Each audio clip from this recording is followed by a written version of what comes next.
Hey, what's going on, guys? Ben Brewster here at triathletics.com. Today we're going to be talking about lead leg blocking. In particular, I have a lead leg blocking drill that I came up with about a week ago. I actually posted it on social media, so you guys can check that out, but I wanted to give a little bit more context to that post and show kind of a lead into progression into that drill, and then also how to progress from that drill into more of a throwing specific pattern. So let's first kind of review the purpose of the lead leg block and how the lead leg actually works in the throw.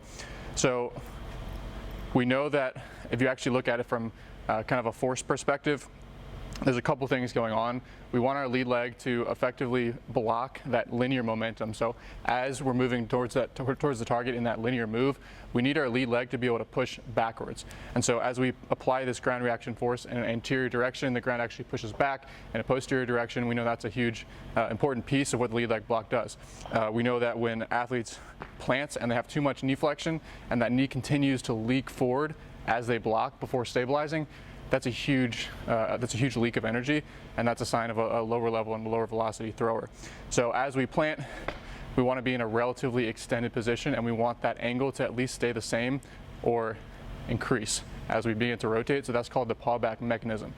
So what's actually happening with the pawback mechanism? What's actually causing that lead knee to extend as you rotate?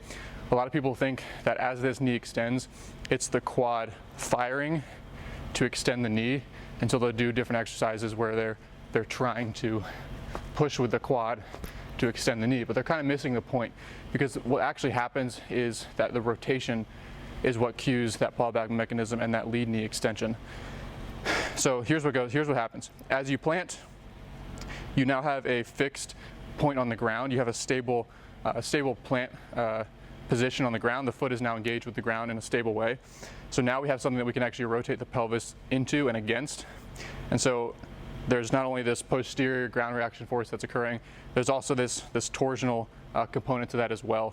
So as you begin to rotate, that force wants to turn that foot out and roll that foot over into supination.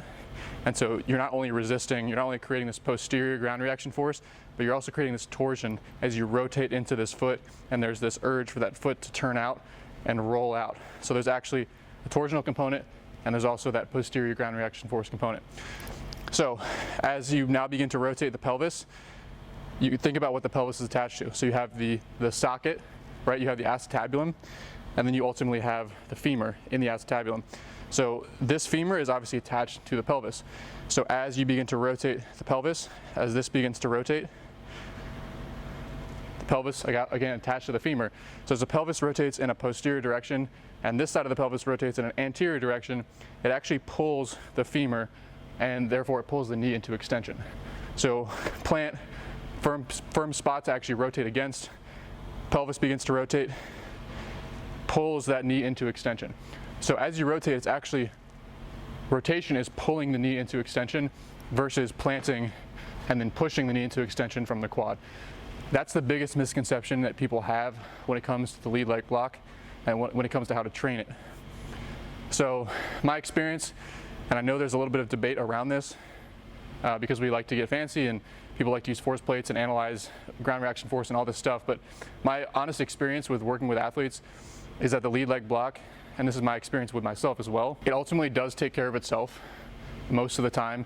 If you can properly sequence where the upper body is at landing relative to the lower half, we call this staying behind the lead leg. So if into landing, your upper half gets way out over your front leg, there's almost no way you can block. You can't create that posterior ground reaction force because you're way out over top of that lead leg. So keeping the upper half back behind the lead leg actually gives you a chance to create that posterior ground reaction force. So that's one thing, is the positioning of the upper body at landing.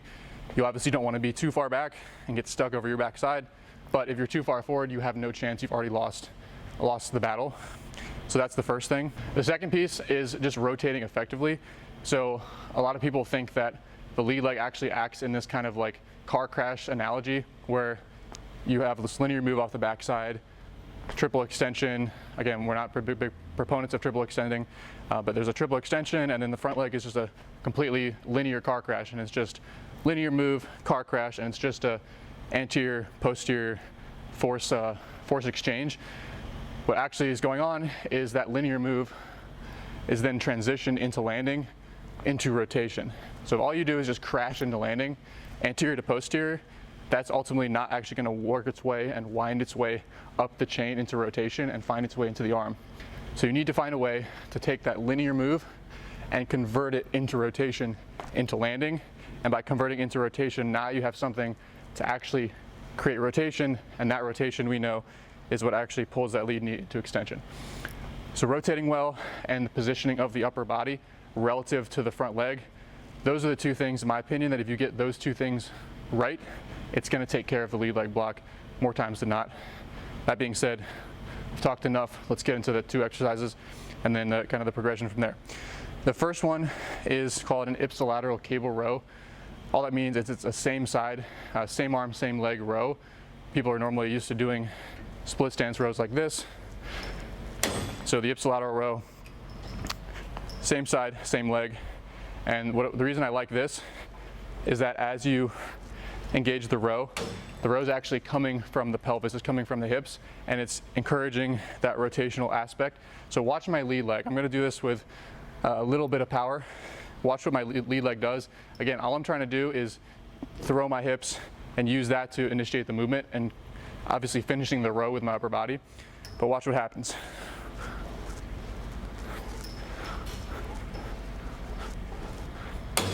Again, almost no quad involvement. Obviously maybe a little bit if you put EMGs on my quad, but I'm not feeling any active quad engagement.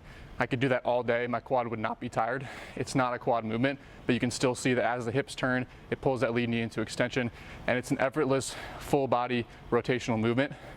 What I like about this is that it doesn't have to be something that you look at as a throwing drill. It's something that you can put into a strength program. It's something that you can do with 100 pounds and understand how the hips and the rowing mechanism kind of work in unison, and using that rowing mechanism to cue and to teach that hip rotation. So I'll go fairly heavy on these, and again, the idea is to actually start with the hips fully closed. We do lasso drills as one of our drills, so it's almost a similar starting position right here, which I'll get into in a second, but starting with the hips actually closed and trying to figure out how can I get from here to there powerfully and athletically. So it looked like this.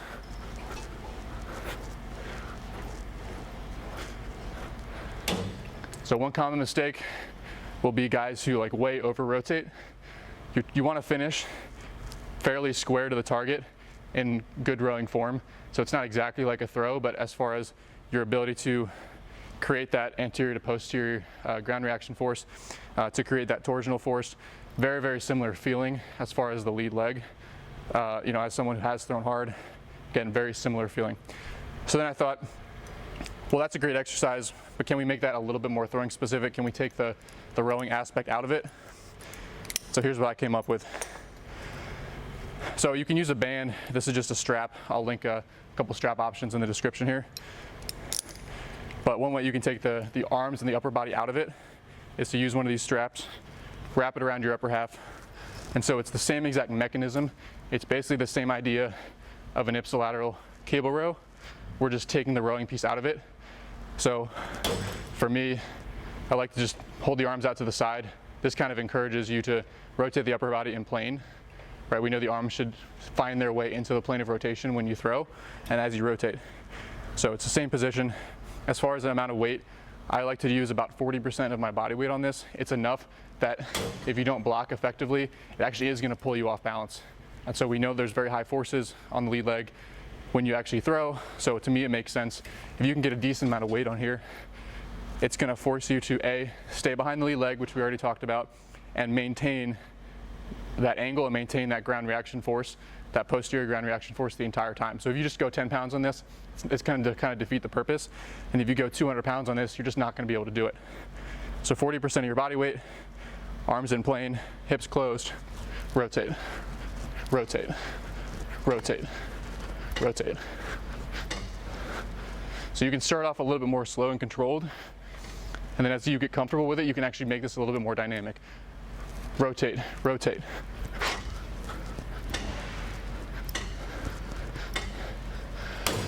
So you may feel a little bit of this in your hamstring. Don't push this to the absolute limit the first time you do this, especially if you are tighter in your hamstrings. What you might notice is if you're a guy who's a little bit lacking in hip rotation, if you try to go too close with the front foot angle, you're going to run out of rotation at a certain point. So you may need to find that you open up that foot towards the cable machine, towards the cable. It's going to allow you to actually clear the hips a little bit better. This goes for throwing mechanics as well.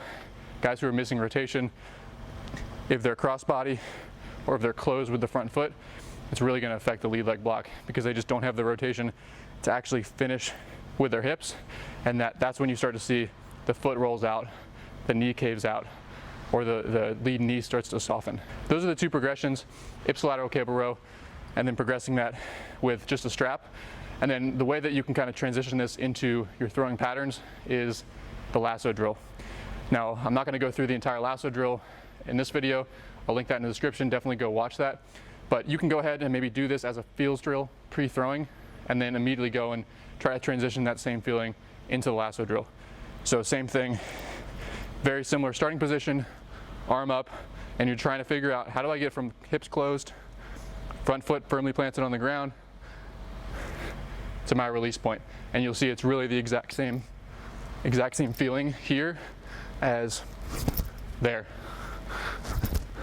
And you'll see that now you can understand where the upper half should be relative to the front leg, what rotation feels like, and what a good and efficient lead leg block actually looks like. Go ahead, give those 3 things a try. Let me know what you think down in the comments. See you guys in the next video.